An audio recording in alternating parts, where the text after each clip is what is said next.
Welcome to Martha Stories. There is a photograph I took when I was 11 years old. It is a picture of an empty refrigerator. Just the soft yellow glow of the light bulb inside, casting shadows on 3 bare shelves. And sitting there, all alone on the bottom shelf, one single ketchup packet. The kind they throw in the bag at fast food restaurants without even asking. I had walked 6 blocks in the summer heat to get it. 6 blocks, alone, with my last few dollars, just to have something that felt like food in the house. I took that photograph on day 9. There were 22 days left to go. And my mother was somewhere over the Atlantic Ocean, or maybe already in Paris, eating warm croissants and laughing that big, beautiful laugh of hers, the one that made strangers feel like they had known her their whole lives. She was posting pictures in front of the Eiffel Tower. She was falling in love with a man who knew I existed and simply did not care. She had left me $20, a debit card with no PIN, and one sentence that I can still hear echoing in the back of my mind on the quietest nights. "You are old enough. Do not be dramatic." I was 11 years old. Please subscribe and like this video and listen to my story till the end and let me know which city you are listening from. That way, I can see how far my story has traveled. It would mean everything to me to know you are out there, that someone is hearing this, because for a very long time, nobody did. My name is Clara. I am 24 years old now. And what I am about to tell you is the truth. Every single word of it.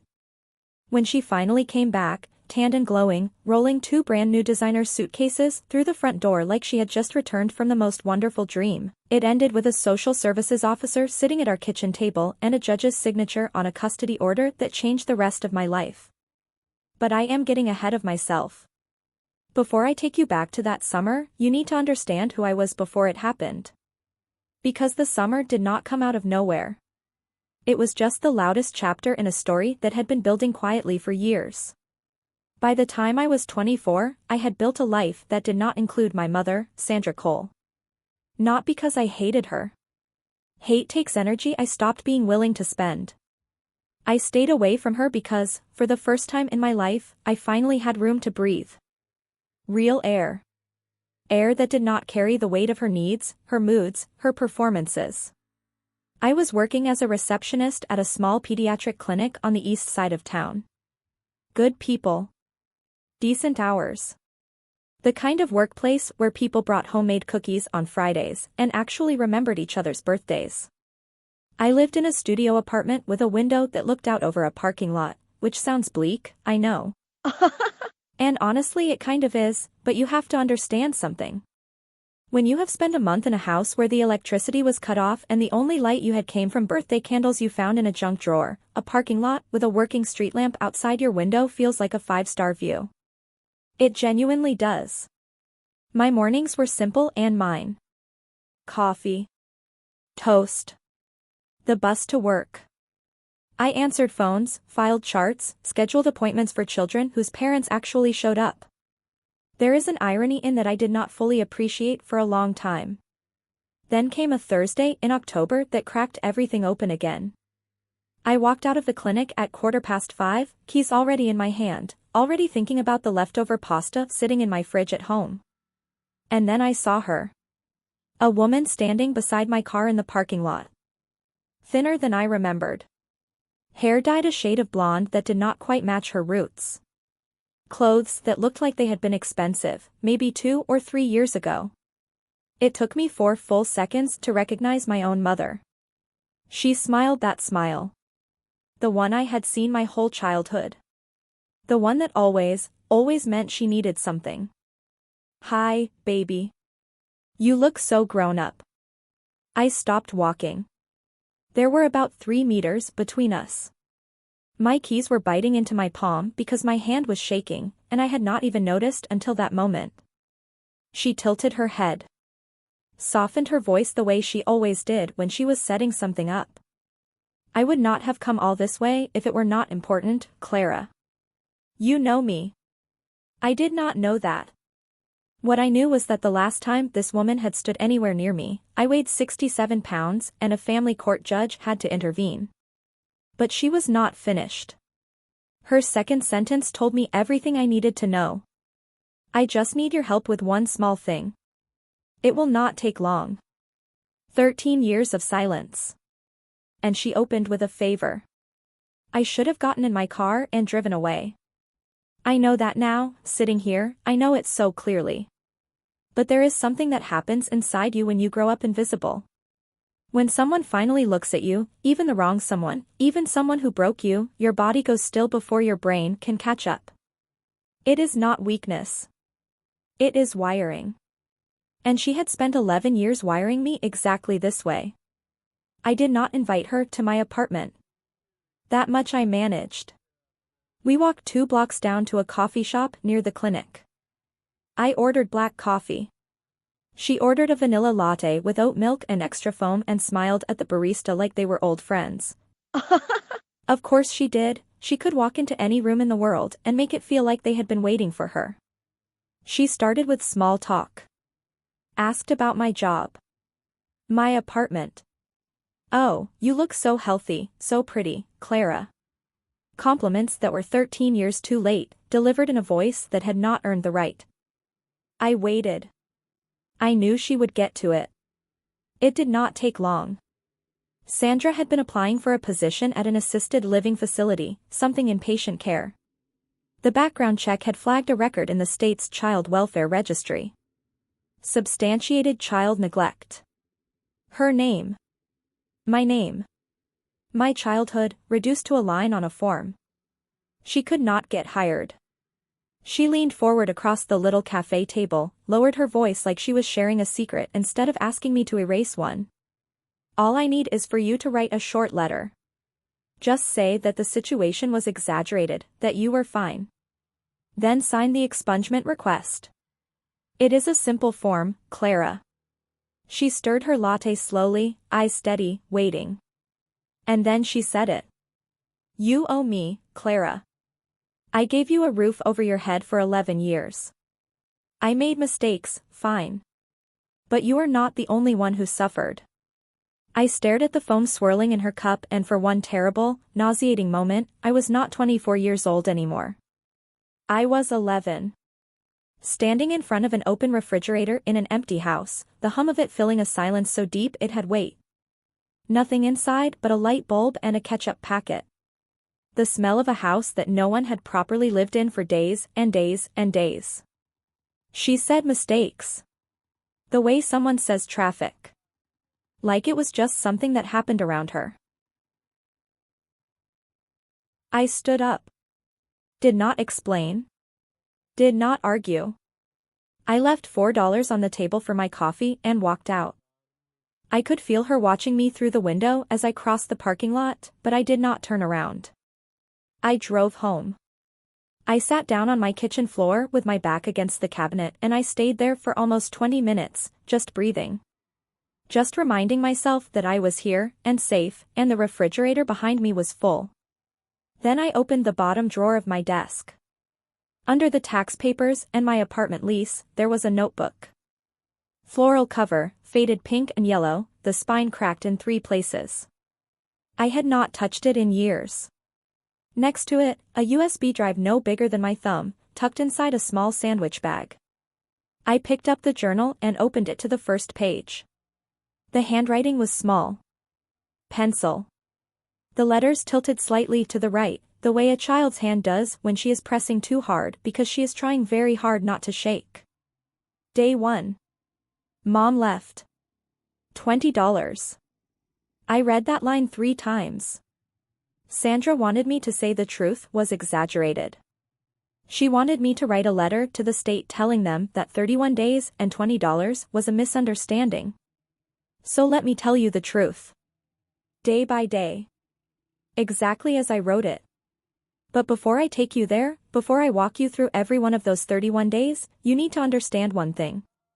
The thing that kept an 11-year-old girl from picking up a phone and asking for help, even when she could write in a journal every night and walk 6 blocks to a dollar store. I was more afraid of being rescued than I was of being hungry. Sandra made sure of that.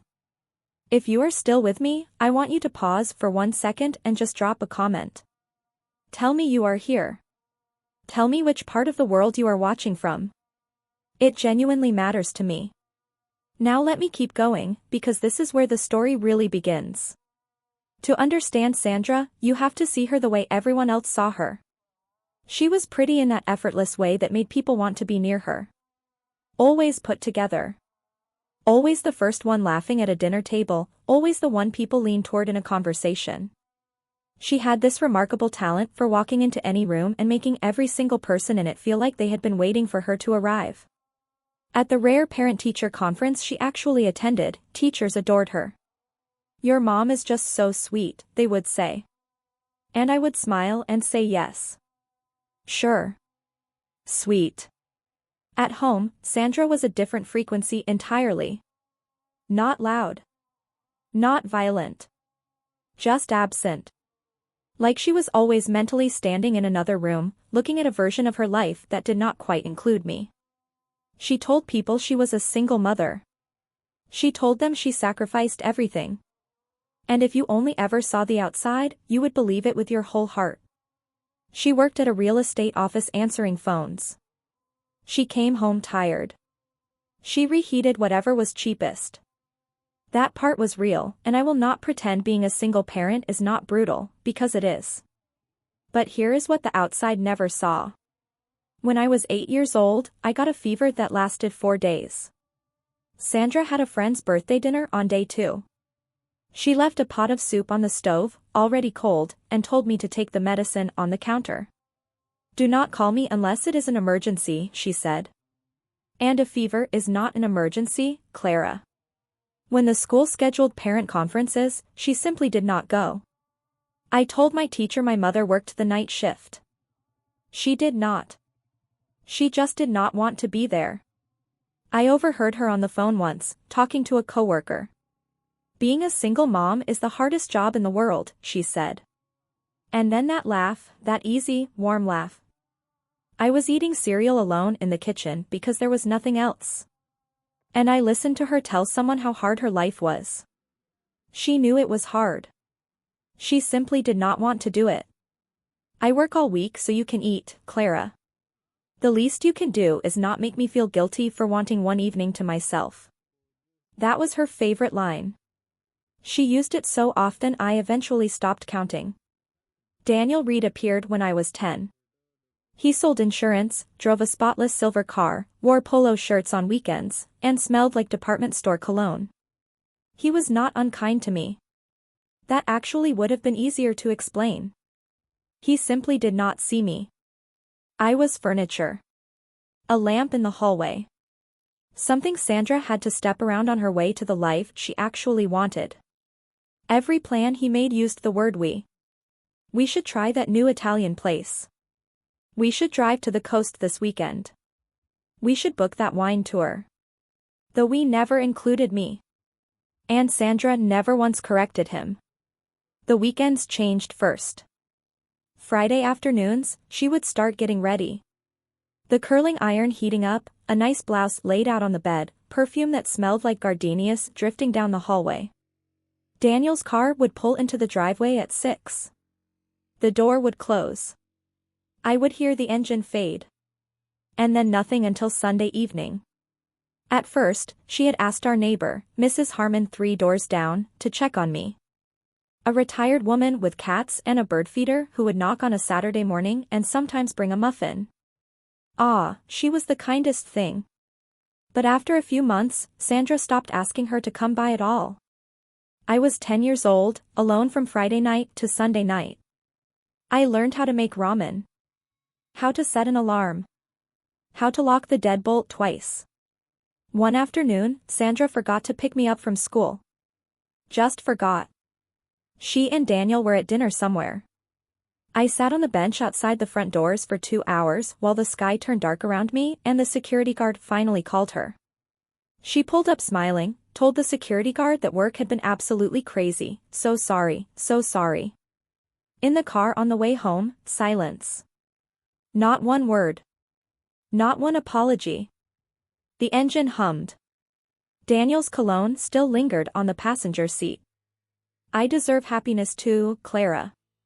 Do not make me feel guilty for living my life. I started writing in a journal that fall. Not because anyone told me to. Because if I did not write it down, I would begin to believe that none of it was real.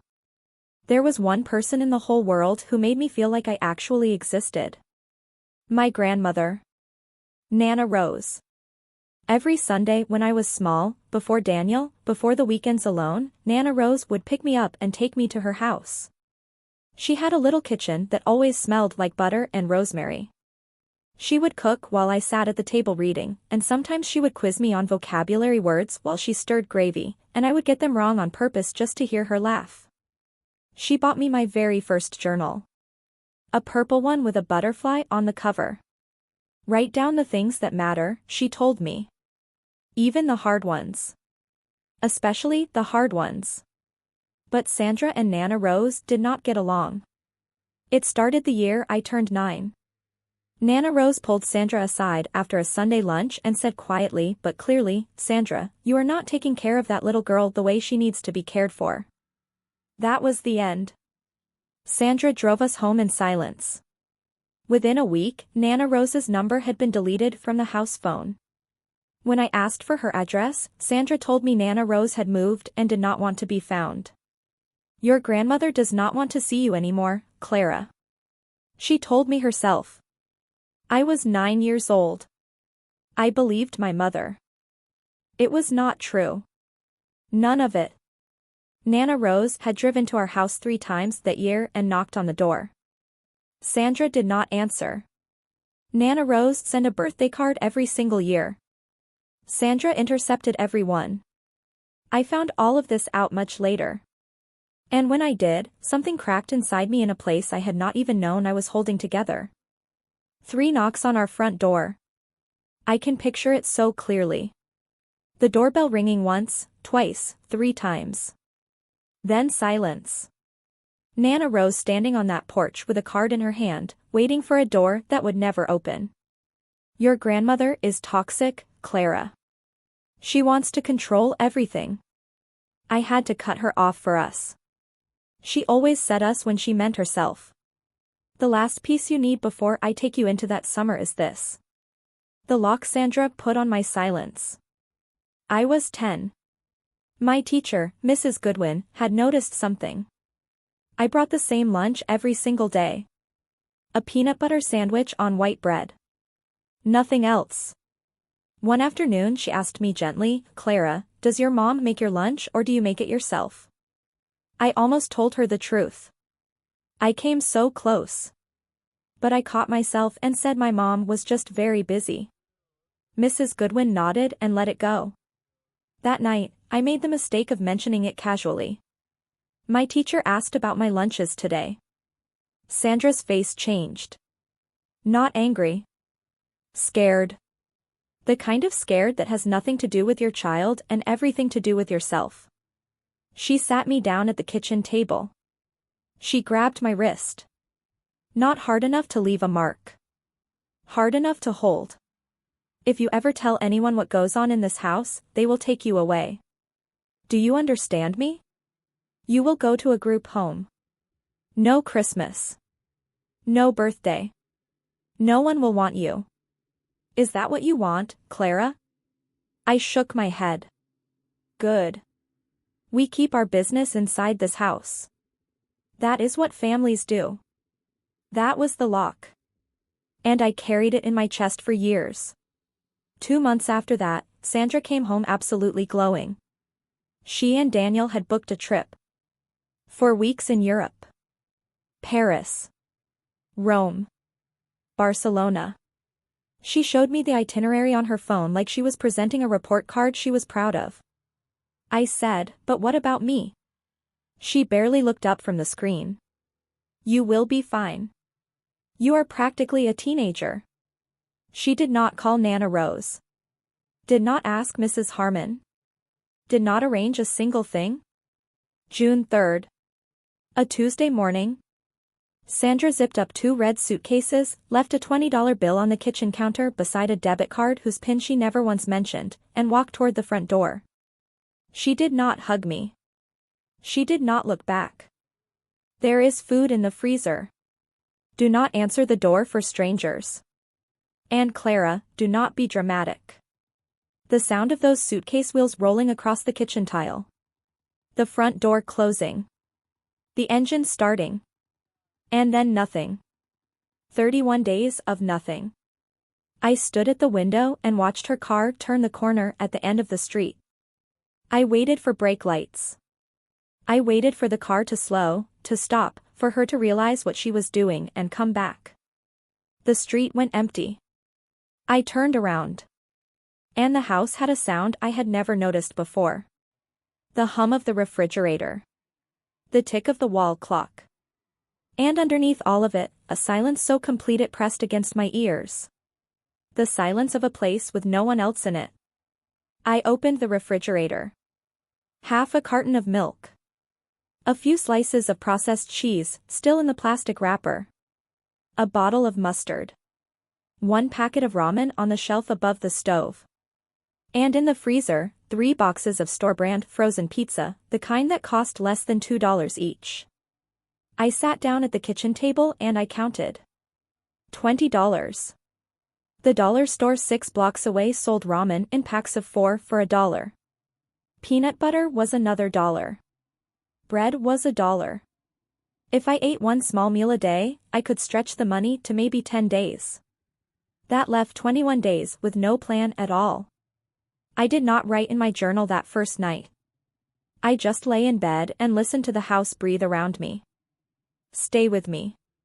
Because what happens over the next 30 days, what that 11-year-old girl did completely alone in that house, is something I have never told anyone in its entirety until right now. Part 2 is coming, and I promise you, it will change the way you see what survival actually looks like. Day 2. I walked to the grocery store on the corner, a proper one, not the dollar store, and I tried the debit card at the register. The machine asked for a PIN. I guessed Sandra's birthday. Wrong. I tried the year I was born. Wrong. I tried 1 2 3 4. Wrong. The screen locked me out. The cashier gave me a look. I still feel that look sitting somewhere deep in my stomach to this day. I walked home with nothing. Day 3, I opened my journal. Day 3. I ate cereal without milk. The milk went bad. I poured it down the sink and the smell made me gag. Mom did not call. She did not call on day 1 either. I keep checking the phone. It is dead. The phone does not work. I wrote because if I did not write, I would cry. And if I started crying, I was genuinely afraid I would not be able to stop.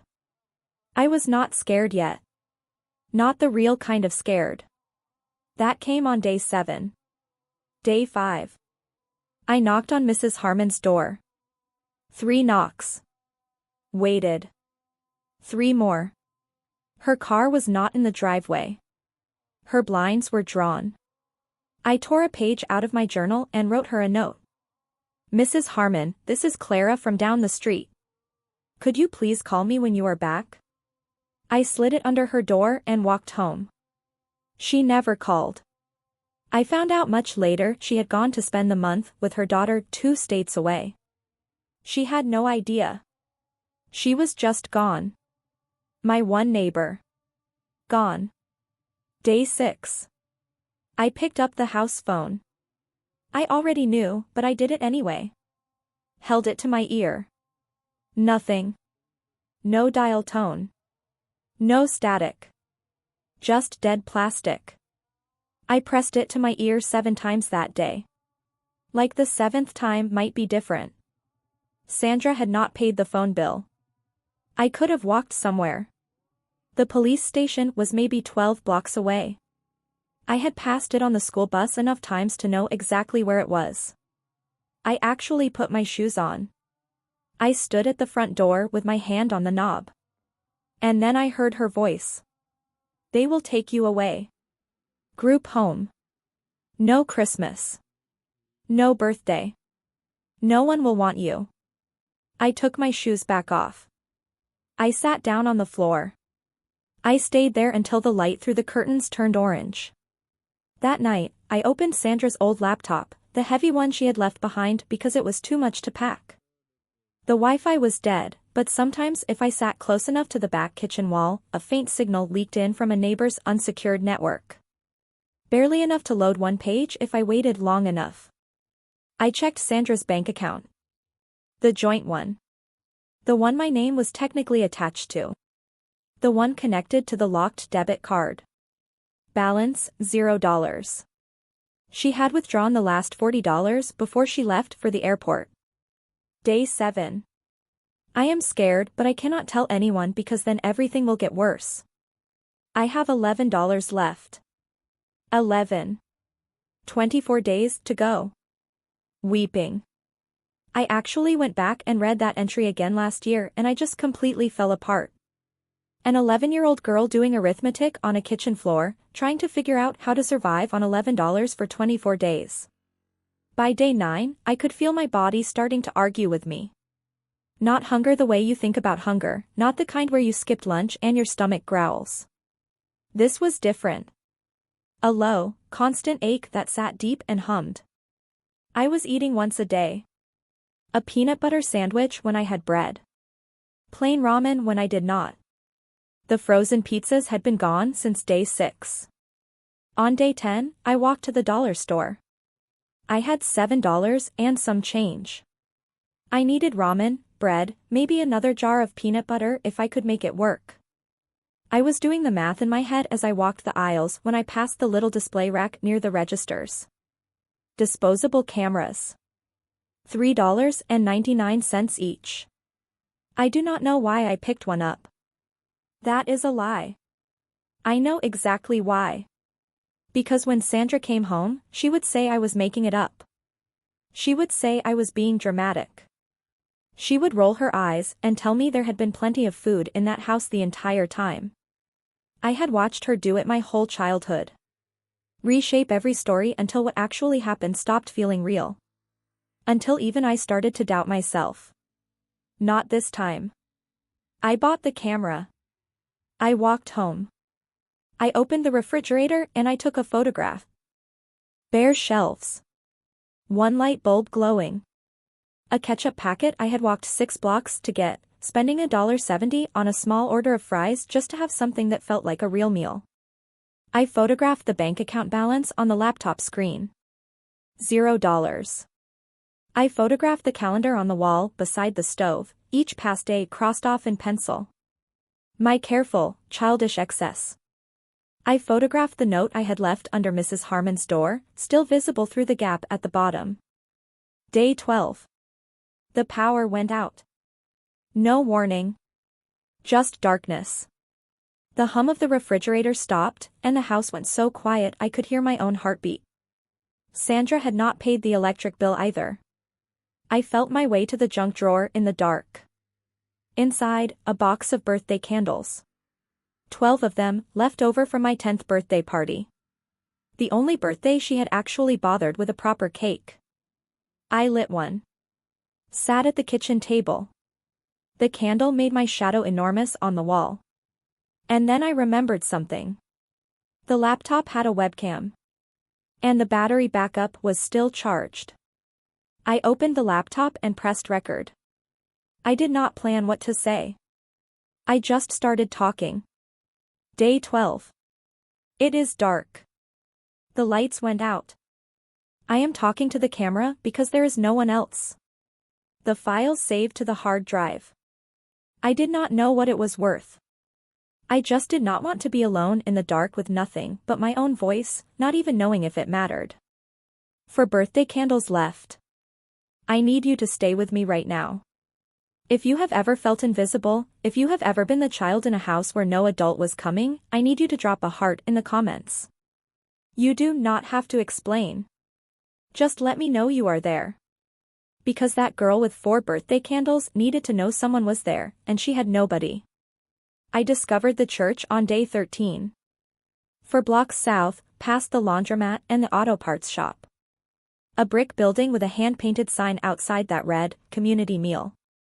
Saturdays, 11 a.m. I had walked past it 100 times on school days without ever once paying attention. I showed up that Saturday at 10:50 and stood at the end of a line that stretched all the way down the sidewalk. Nobody asked my name. Nobody asked why an 11-year-old was standing in a food line by herself. I was tall for my age. Maybe they assumed I was 13 or 14. Maybe they just did not want to make it worse by asking. A woman in a green apron handed me a paper bag. Bread. 2 cans of soup. An apple. She smiled at me. A real smile. Not Sandra's smile, which always had an agenda behind it. This woman just smiled at me because she wanted to. I almost cried right there on the sidewalk. I bit the inside of my cheek hard enough to taste copper just to hold it together. Saturday. Got bread, canned soup, and an apple from the church on the corner. The woman in the green apron smiled at me. I almost cried. 2 days later, the neighbor's Wi-Fi signal drifted through the kitchen wall again. I sat on the floor with the laptop and waited 4 minutes for Sandra's social media page to load. And there she was. Rome. Golden afternoon light. Sandra in a sundress, holding a gelato cone, laughing at something Daniel said. The Colosseum blurred and magnificent behind them. Her caption, living my absolute best life. #Europe. #blessed. The next photograph was a restaurant patio. White tablecloths. Wine glasses catching the light. Caption, missing my baby girl back home so much. Cannot wait to bring her souvenirs. Missing me. She missed me so much she posted about it on the internet. So much she had not left a working phone number. So much she had emptied the bank account before she left. I did not cry. I took a screenshot. Day 17. Mom posted pictures online. She wrote blessed. I ate canned soup in the dark. 11 days left. She was coming back. And when she did, everything she had built so carefully, the image, the performance, the version of herself that the whole world had chosen to believe, was going to fall. Not because of me. Because of my 6th grade teacher. The school district ran a summer enrichment program for 2 weeks at the end of June. I signed up not because I wanted to learn anything but because the program served lunch. Day 25. First day of the program. I put on the cleanest clothes I had. A t-shirt that hung looser on me than it used to. Jeans I was holding up with a hair tie looped through the belt loop because my waist had gotten smaller. I walked to school the way I walked everywhere that month. 1 foot in front of the other, slowly enough to save what little energy I had. It was 91 degrees. We were outside for physical activity. The teacher had us running laps around the track. I made it halfway around before the edges of my vision turned white. The ground tilted sideways. My knees buckled. I do not remember hitting the grass. When I opened my eyes, I was in the school nurse's office. A cool cloth on my forehead. A box of crackers on the table beside me. A juice box already opened, straw already in, waiting for me. And a woman sitting in the chair next to mine, watching me with the kind of attention I had not felt directed at me in a very long time. Her name was Mrs. Elena Whitfield. 6th grade English teacher. Reading glasses pushed up on top of her head. A lanyard full of keys around her neck. She was not looking at me with pity or alarm. She was looking at me the way someone looks when they are paying real attention and they intend to keep paying it. Clara, how long have you been eating like this? I reached for the crackers instead of answering. She waited. Then, quieter. Clara, who is taking care of you this summer? Sandra's voice surfaced immediately. Group home. No one will want you. I looked at my hands. Mrs. Whitfield leaned forward. Not crowding me. Just closer. Clara, you do not have to protect anyone right now. Just tell me the truth.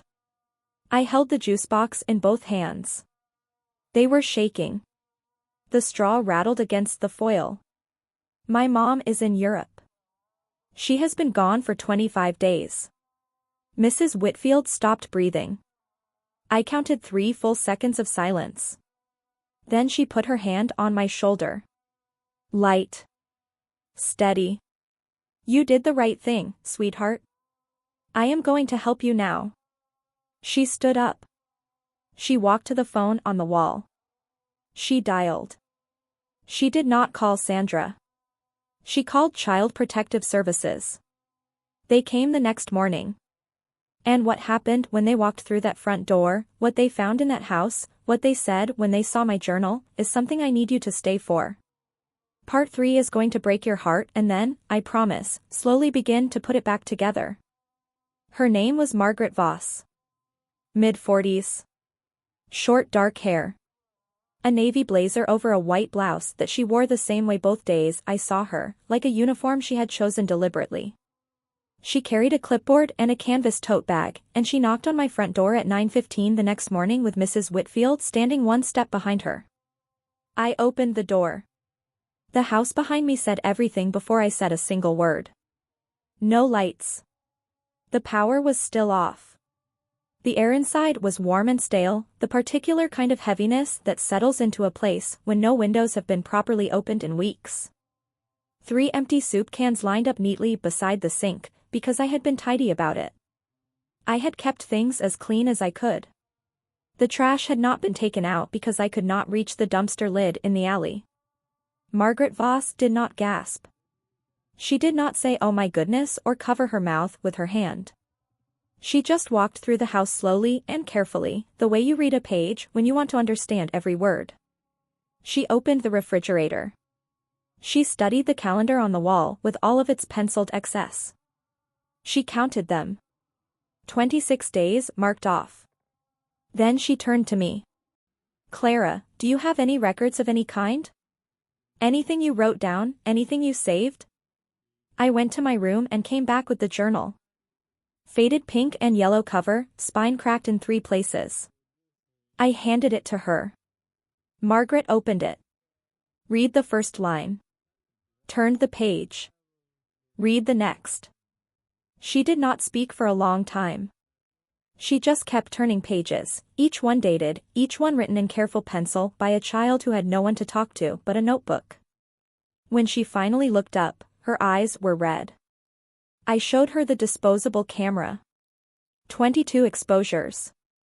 I showed her the folder on the laptop. The webcam recordings. Day 12 in the dark. Day 15, quieter. Day 20, barely whispering. Margaret took photographs of every journal page with her phone. Click. Click. Click. The shutter sound was the loudest thing that house had heard in weeks. She turned to Mrs. Whitfield and her voice was low, but I heard every word. This is one of the most thoroughly documented cases I have seen from a child this age. And she did not even know she was building one. Then she crouched down in front of me so we were eye level. Clara, you are not in trouble. You have not done anything wrong. I need you to really hear that. I nodded. I did not trust my voice. We are going to find your grandmother. Margaret Voss made 3 phone calls that afternoon. It took less than an hour to locate Nana Rose. She lived 45 minutes away. Same county. A 2-bedroom rental near a community garden. She had been there for 3 years, ever since Sandra cut all contact. And she had never stopped trying to reach me. Margaret confirmed it. Cards sent. Visits made and turned away. Letters that never arrived. Sandra had built a wall between me and the one person who had ever truly fought for me, and told me it was Nana Rose who had chosen to walk away. I want you to think about someone in your own life who kept showing up even when the door stayed closed. If you have someone like that, or if you wish you did, tell me in the comments. Just for a second. Because what happens next is the part that still makes me cry every single time. Day 27. 4 days before Sandra's flight home. I was sitting on the front steps when the car pulled up. A blue sedan, older model, clean. The driver's door opened and a woman stepped out. Silver hair in a low braid. Glasses on a chain around her neck. Sneakers and jeans and a soft cardigan that looked like she had owned it since I was very small. She saw me. She stopped moving entirely. One foot on the curb, one still in the street. Her hand came slowly up to her mouth and stayed there. I was thinner. She could see it from the driveway. My collarbones were visible through my t-shirt. My shorts hung low. She walked toward me slowly, like she was afraid I might disappear if she moved too fast. And then she held me. And I smelled it. Butter. Rosemary. The exact same smell from when I was 6, 7, 8 years old. Sunday mornings in her little kitchen. Vocabulary words called out over the sound of gravy being stirred. A smell I had been so certain I would never get back. I am here, she said, and her voice was breaking. I am right here. I am not going anywhere. She signed the emergency guardianship forms that same afternoon. I packed a backpack. Journal. Camera. USB drive. 2 changes of clothes. That was everything in the world that mattered to me. When we got to her car, Nana Rose opened the trunk. Inside was a gift bag with tissue paper spilling out of the top. She set it in my lap. I have been keeping your birthday presents every year, she said. I kept hoping. I just kept hoping. Inside the bag were 5 birthday cards. One for every year since I had turned 9. Each one signed in blue ink. Each one ending with the same line. I love you, Clara. I am still here. 5 birthday cards that Sandra had taken out of the mailbox and hidden away so that I would never feel loved. Weeping. I am weeping right now telling you this. I was weeping the day I opened them. I held those 5 cards and I thought about Nana Rose sitting down to write one every single year, sealing the envelope, putting the stamp on it, believing that maybe this would be the year it got through. 5 years of hope going into 5 envelopes that a grown woman threw in a drawer so her child would feel alone. That first night at Nana Rose's house, I slept for 9 hours straight. I had not slept like that in a month. In the morning, I woke up to the sound of eggs cracking into a pan. I came into the kitchen and there was a plate. Toast. Scrambled eggs. A glass of orange juice already poured and waiting. Nana Rose was sitting across the table reading the newspaper like it was just a regular Tuesday morning. Like I had always been there. She looked up. She smiled. Eat, sweetheart. She did not need to say anything else. She just needed to be there. And she was. Margaret Voss came by that afternoon and sat with Nana Rose at the kitchen table. I stayed in the next room with the door open. Neither of them told me to move. I do not think Margaret minded me listening at all. The file is formally open, Margaret said. Neglect, substantiated. When Sandra returns to the country, our office will make contact. We have coordinated with local authorities. Nana Rose's jaw was tight. What happens to Clara? You have temporary emergency custody. That holds through the family court hearing. Given what has been documented, I expect the court to formalize a longer-term arrangement. I sat in the hallway with my knees pulled to my chest and listened. And inside me, 2 things were fighting. Part of me wanted this more than I had ever wanted anything. Wanted someone official to look at what had been done and say it out loud in a room where it could not be taken back. Wanted a judge and a file and a record and proof that I was not dramatic, that it was real, that it mattered.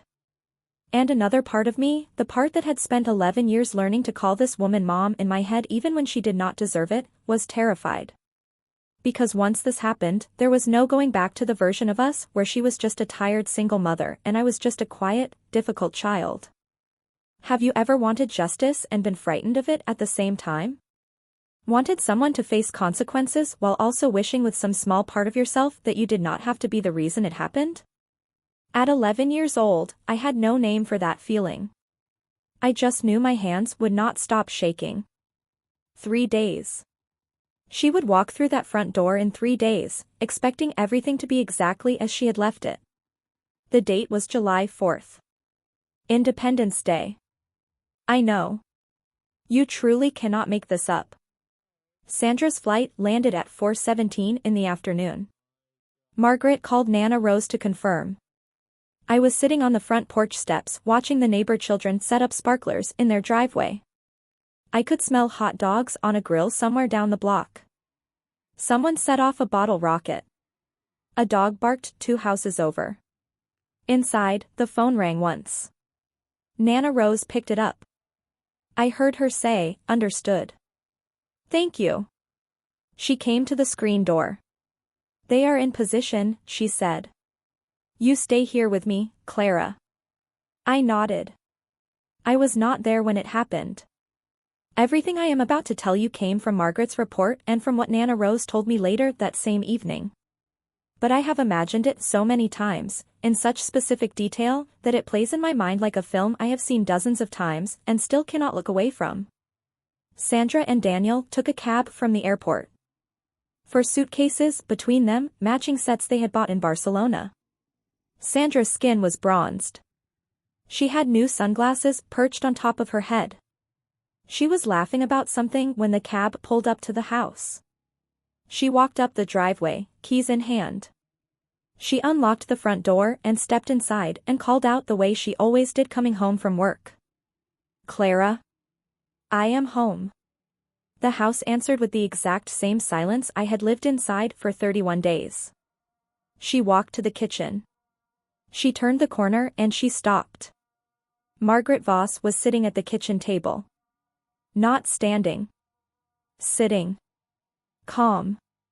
Hands folded over a manila folder. Beside her, my journal, open to a page near the middle. And laid out in a careful row, the photographs. The refrigerator. The calendar. The bank balance. A still frame captured from the webcam. Me, sitting in the dark, the laptop glow on my face, my ribs visible through my shirt. A uniformed officer stood quietly near the back door. Margaret looked up. "Ms. Cole. Please come in." Sandra did not move. I have imagined this moment so many times. The moment her brain tried to rewrite what she was seeing. Tried to locate a version of this scene where she was still the protagonist. Where there was still an explanation that ended with her being right. She could not find one. 3 full seconds of silence. Nobody breathed. The only sound was the hum of the refrigerator. The same hum I had fallen asleep to for 31 nights. Margaret had called the electric company 2 days earlier to restore the power. Every light in that kitchen was on. Every detail was visible. Sandra's suitcase hit the floor. "No. No, this is not happening." Margaret's voice did not change. Flat. Professional. The kind of calm that is somehow louder than any shouting. "Please sit down, Ms. Cole. We have some questions."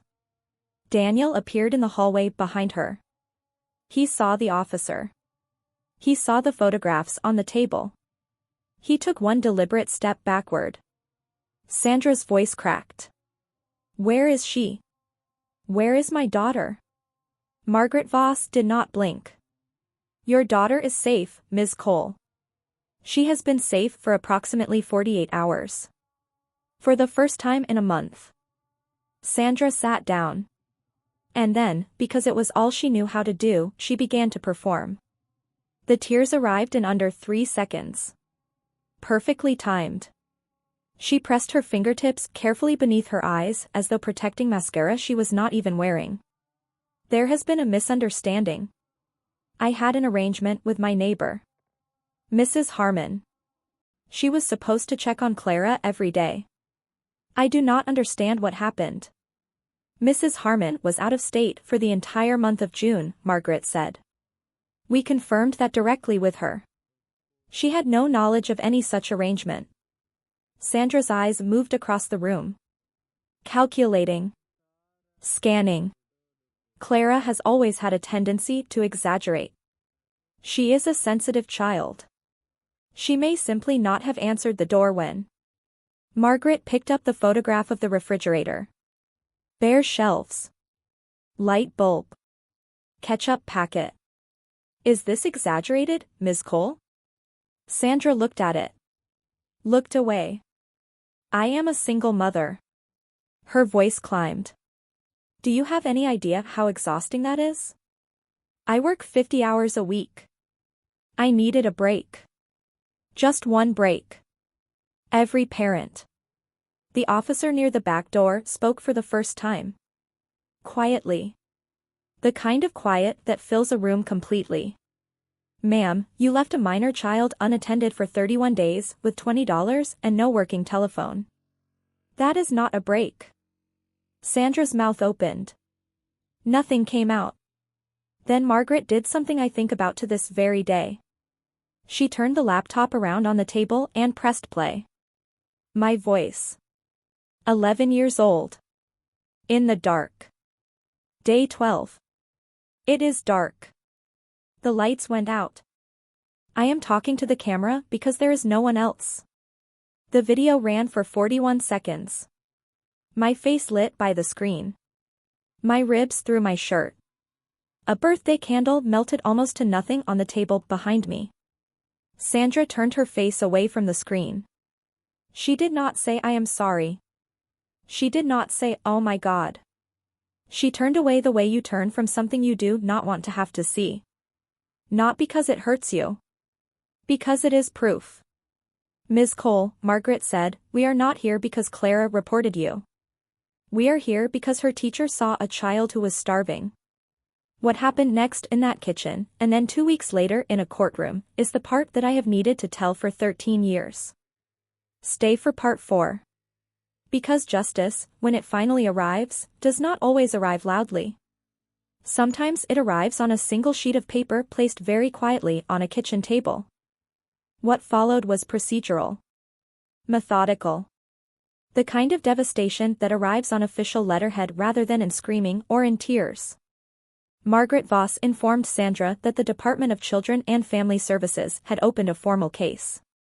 The finding, child neglect, substantiated. Her name would be entered into the state's Central Child Welfare Registry. A permanent record, accessible to any employer in healthcare, education, childcare, elder care, or any other field involving vulnerable people. A family court hearing would be scheduled within 14 days.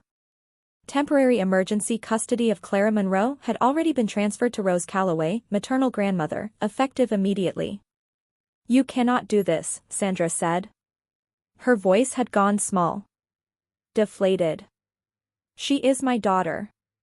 The court will determine that, Ms. Cole. Daniel was still in the hallway. He had not sat down once. Had not spoken since arriving. Now Margaret turned to him. Mr. Reed, your name appears in our records as an adult residing in this household who was aware of the child's living situation and who participated in the international trip. We will need a formal statement from you as well. Daniel's face went gray. I did not know. I assumed she had made arrangements. I thought there was someone.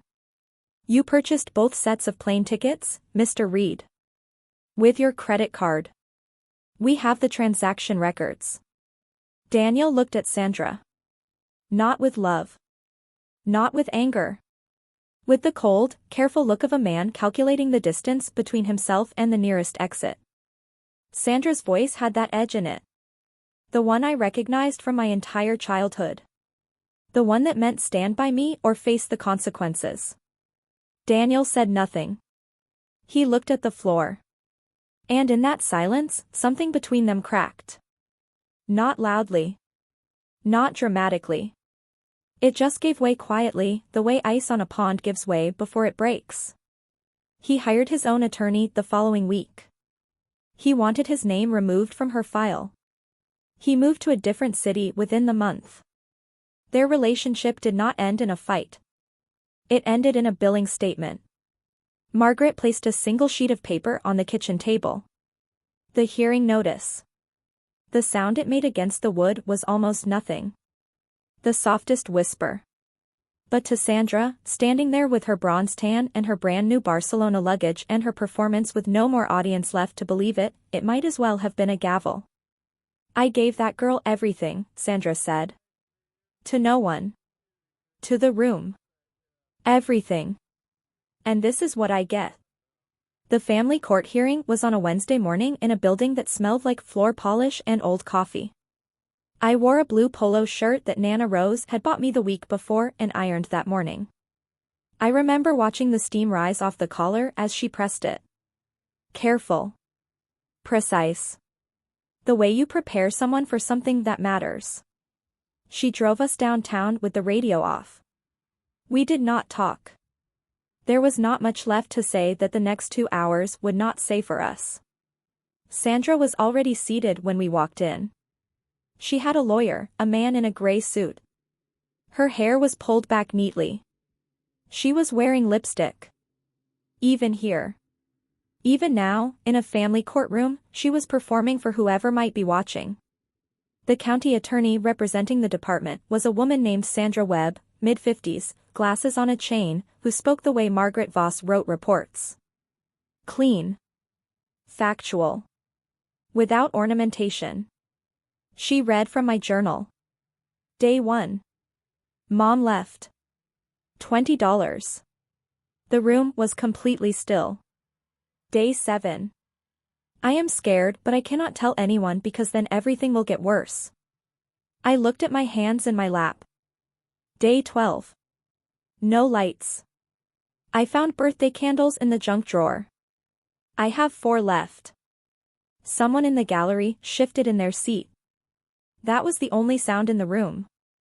Day 25. I fainted today. A teacher helped me. She was the first person to ask if I was okay. The attorney set the journal down. The courtroom held the particular silence of a room full of adults, each privately imagining a child alone in the dark with a birthday candle, counting what is left. Judge Patricia Haynes looked at Sandra over the rim of her glasses. Ms. Cole, do you dispute any of the entries in this journal? Sandra's lawyer leaned in and whispered something. Sandra straightened. No, Your Honor. The judge nodded slowly. Then Ms. Cole, the debit card you left for your daughter. It was in her name. You described it as providing her access to funds. The PIN was never provided to the child. Were you aware of that? Sandra opened her mouth.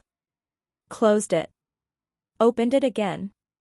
The clock on the wall behind the judge ticked 5 times in the silence. I have been on this bench for 19 years, Judge Haynes said. This journal is one of the most compelling pieces of evidence I have ever received from a minor. She paused. Not for effect. For weight. The court finds as follows.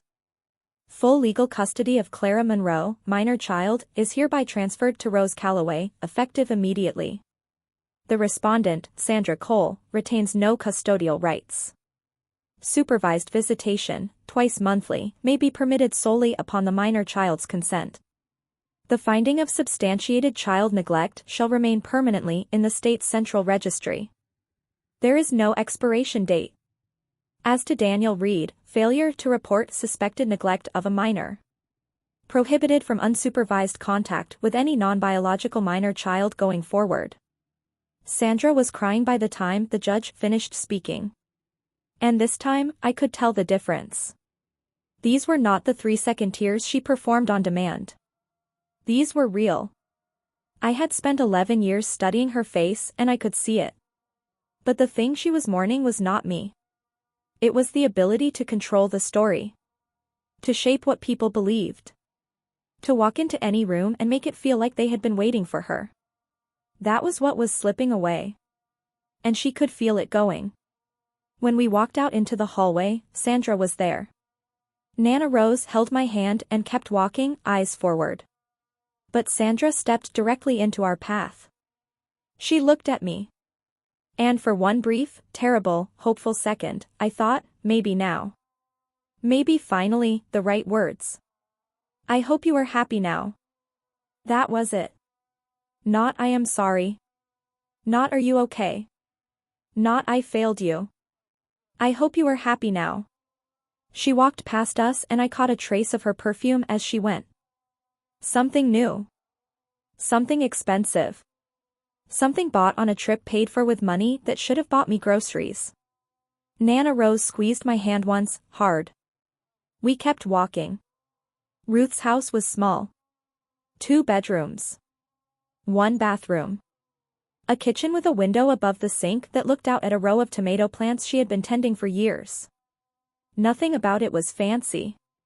Everything about it was exactly, precisely, unmistakably real. The first morning I woke up there, I heard eggs cracking into a pan from the kitchen.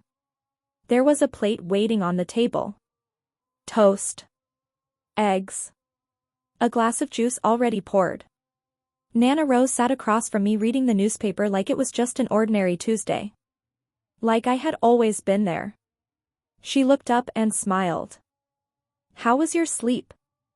"Fine," I said. "Good," she said. "Eat?" She asked how my day was every single evening after that. Some nights I said fine. Some nights I said it was hard. She listened either way. She never once in all the years that followed told me I was being dramatic. The years after that moved the way years move when you are not merely surviving them. They just passed. 7th grade. 9th grade. I started making real friends. I joined the school writing club because a teacher told me I had a way with words. Which I suppose makes a certain amount of sense given that I had been writing in journals since I was 10 years old just to keep myself sane.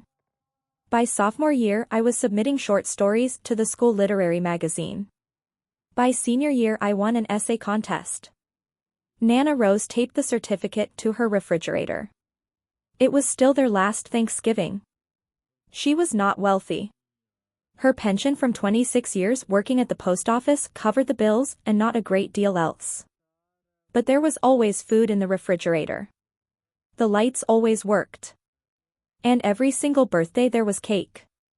A real one. With candles she actually wanted me to blow out. I turned 18. Graduated. Found a job.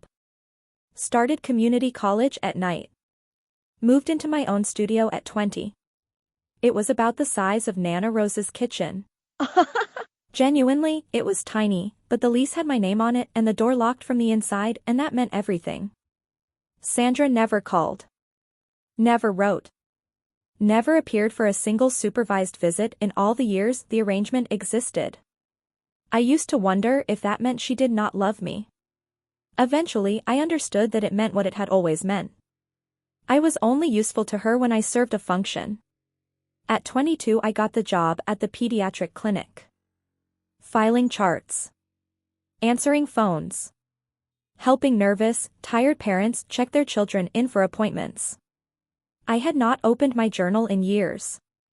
It sat in my desk drawer the way a smoke alarm sits on the wall. You do not think about it until the moment you need it. Then on a Thursday in October, Sandra was standing beside my car in the parking lot, and I understood. The alarm was going off.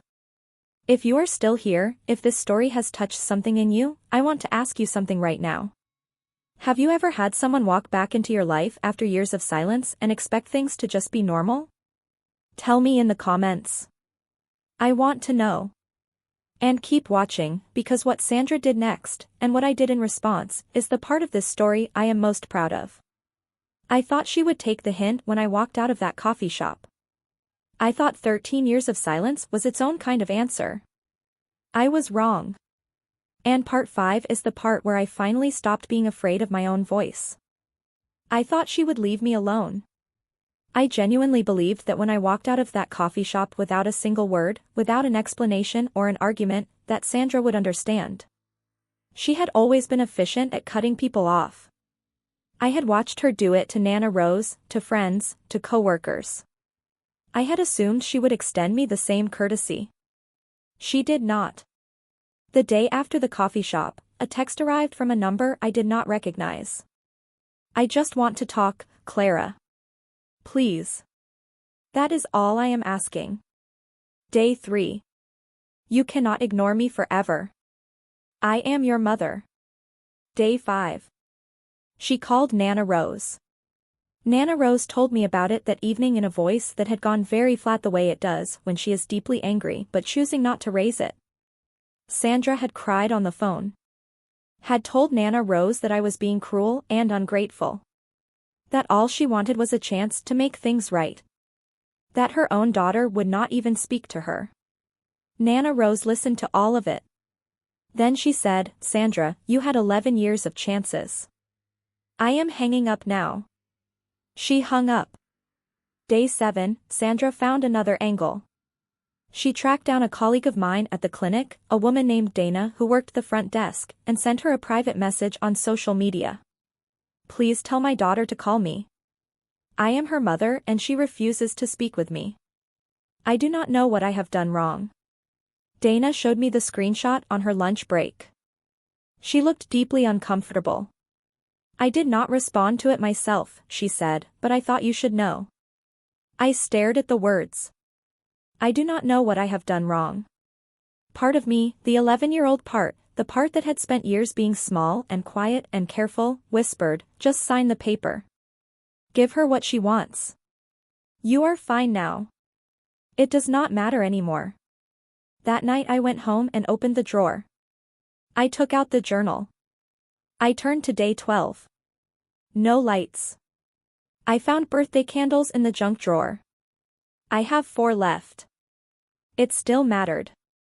It would always matter. Her final text read, "I have changed, Clara. But you will not even give me a chance.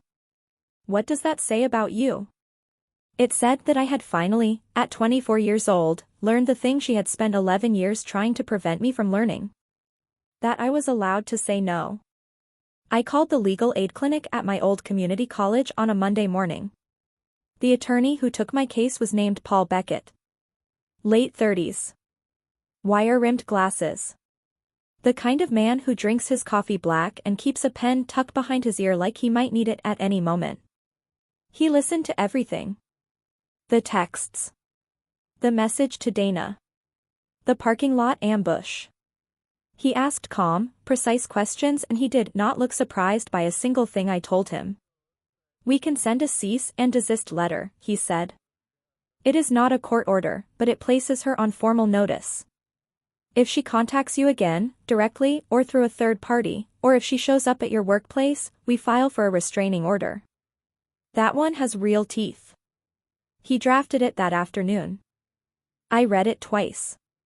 Signed it once. The letter was addressed to Sandra Marie Cole. Not Mom. Not Sandra. Her full legal name, printed on official letterhead, citing specific dates, specific incidents, specific statutes. At the bottom, I asked Paul to include one additional paragraph. It was not required. It was not legal language. But I needed to say it. "I will not sign any document to expunge your record. That record exists because of choices you made. I was 11 years old. I did not choose to be left alone. I will not choose to erase the truth now." Paul raised an eyebrow when he read it. Then he nodded. "I will include it." The letter went out by certified mail. Return receipt requested. Paul also told me something that settled into my chest like a stone dropping into still water. Even if I had signed Sandra's form, the expungement would almost certainly have been denied. A substantiated finding in the state registry requires significant new evidence to overturn it, not simply a letter from the person who was harmed. Sandra had told me just sign it and it disappears. It would not have. She had been manipulating me again.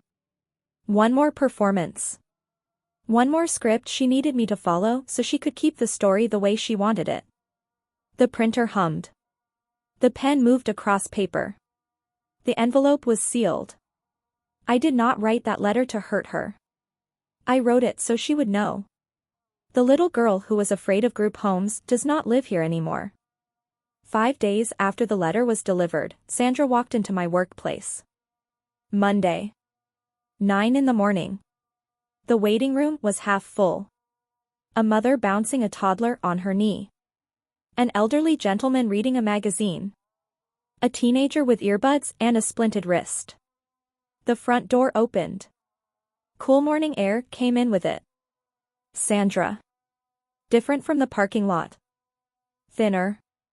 Eyes red-rimmed. Hair not quite right. She wore a wrinkled coat and shoes that did not match her bag. She looked like someone who had been losing a very long argument with her own life and had decided to blame the referee. We need to talk right now. I am not leaving until you hear me out. The toddler's mother looked up. The teenager pulled one earbud out. I stood up. Here is what I did not do. I did not shout. I did not cry. I did not apologize. I did not reach for the phone. I spoke at the exact same volume I use when I tell a parent their child's appointment has been moved to a different day. Sandra, you were sent a cease and desist letter 5 days ago. You are at my place of work. I am going to ask you one time to leave. Do not call me Sandra. I am your mother. I looked at her directly. The way I had spent years learning how to. A mother does not leave her 11-year-old alone for a month with $20 and no working phone. You lost that title in a courtroom 13 years ago. The waiting room went absolutely silent. The mother with the toddler pulled her child tighter against her chest. The elderly man lowered his magazine. The teenager stared. Nobody moved. Sandra stood in the center of that silence with her mouth open and nothing coming out. My office manager, Linda, appeared from the back hallway. She had heard everything. She positioned herself between Sandra and my desk, arms crossed. Ma'am, I need you to leave this premises or I am calling the police. Sandra looked around the room. Every face. Looking for someone who would take her side. The mother. The old man. The teenager. Not one person moved toward her. She turned. Walked out. The glass door closed behind her with a soft, quiet hiss. I sat back down. My hands were steady. My heart was not. But I did not need my heart to be steady. I just needed to stay in my seat and not apologize for what I had said. The truth is already loud enough when you finally stop whispering it. Linda called the non-emergency police line before Sandra's car had even left the parking lot. An officer arrived 40 minutes later, took my statement, accepted my copy of the cease and desist letter, and wrote up the incident report. Violation documented. Forwarded to the county attorney's office. If she contacts you again in any form, the officer said, you can petition for a restraining order. At that point any further contact becomes a criminal matter. I signed the incident report. She tore off my copy. Dana brought me a cup of water afterward and sat down in the chair next to my desk without saying a word. Just sat there.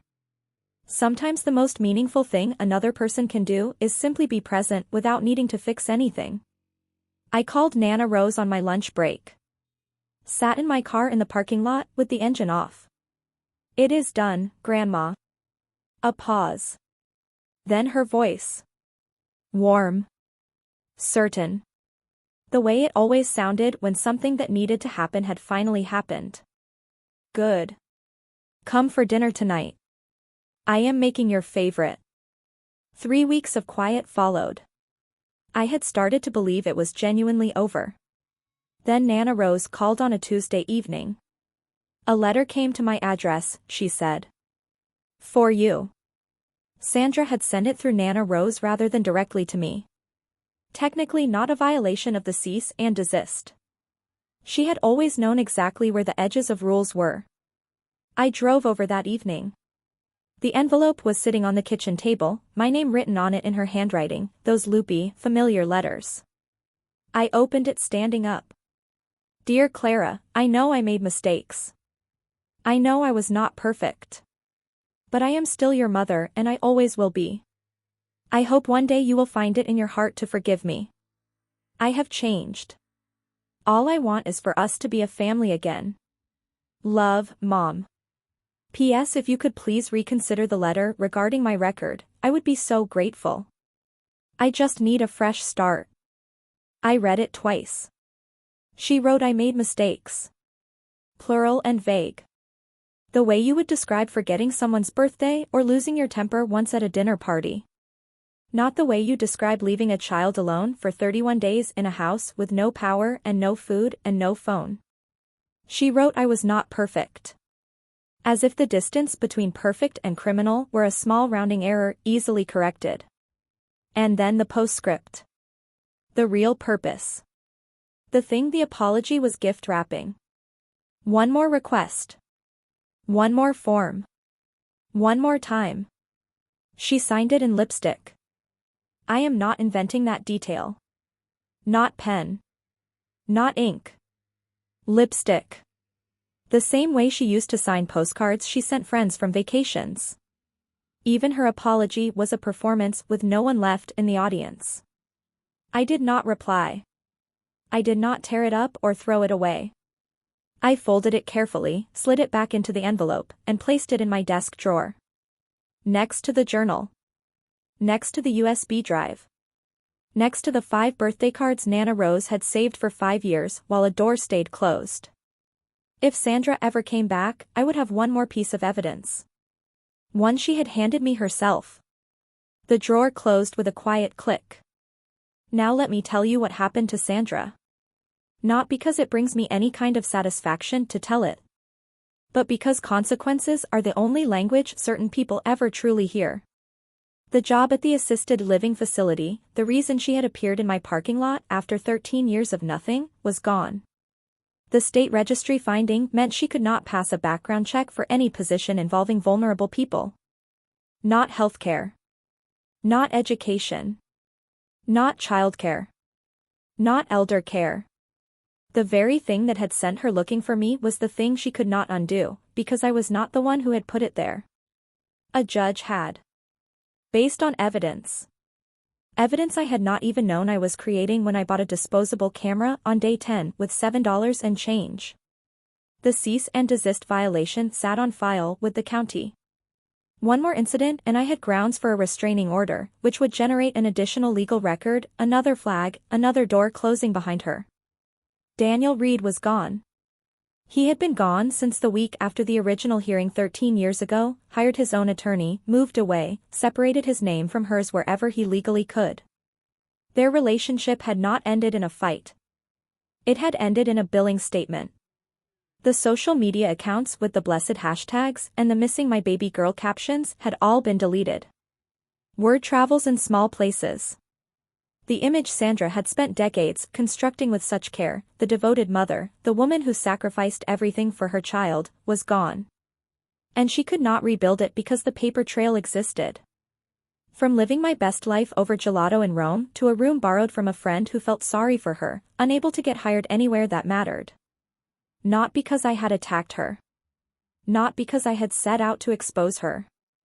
Because I had simply stepped to one side and let the consequences she had been outrunning for 13 years finally catch up to her. I did not destroy her life.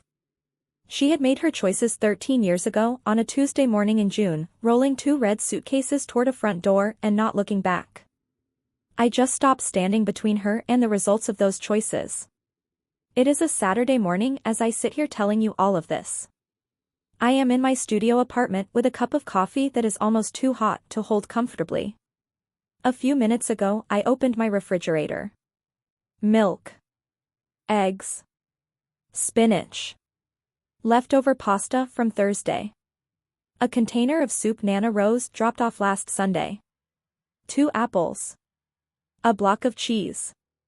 You do not understand what a full refrigerator means until you have opened one at 2 in the morning when you are 11 years old and found nothing but a light bulb and a ketchup packet. Every single time I open that door and see food inside it, something releases in my chest. A muscle I have been clenching since I was 11 years old. The kind of tension that becomes so familiar you forget it is even there until the day you finally notice it letting go. I do not hate Sandra. Hate requires a kind of ongoing maintenance I am not willing to provide. I simply do not make room for her anymore. Not in my home. Not in my thoughts. Not in my refrigerator. Nana Rose and I have dinner together every Sunday. She is 72 years old and she still tends her tomato garden every spring. She still asks how was your day every single time I call her. She still tapes things to her refrigerator. Last month it was a thank you card I left her for no particular reason. Just because. I work at the clinic. I file charts. I help parents check in their children. Sometimes a mother comes through the door looking overwhelmed and frightened and exhausted, and I give her a warm smile and I say, "Take your time, there is no rush at all." Because I know what it looks like when a child is watching to see if the adults around them are truly paying attention. I was that child for a very long time. Nana Rose once told me that a boundary is not a wall you build to keep people out. It is a door, and you are the one who holds the key. I think about that a great deal.